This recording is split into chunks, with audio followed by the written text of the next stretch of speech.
भैया अब कुछ बोहारे हो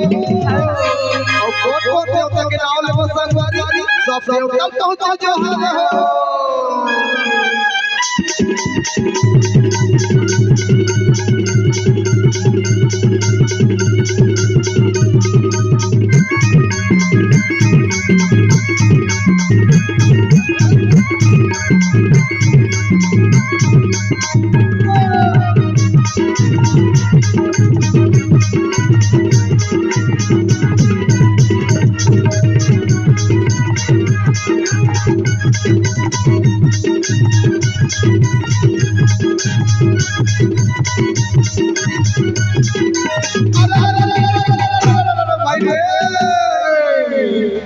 एक दल आठे हाथी और एक दल आठे रे भैया एक दल आठे एक दल आठे उठा चमकत चारों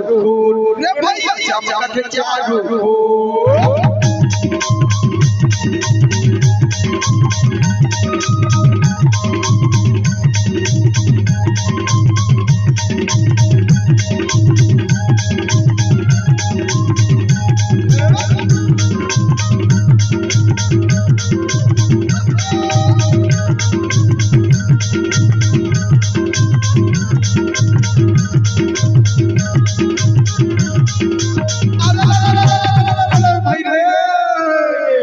और ठाकुर जो हमारे लाए हो और पान सुपारी को रगोरा और रंग महल में बैठो हो मालिक राम राम लो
Oh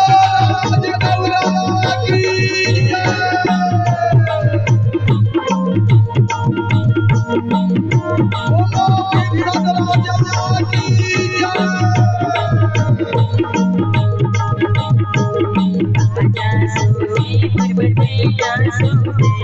सुदेव सहारे तेरो, राजा सुदेव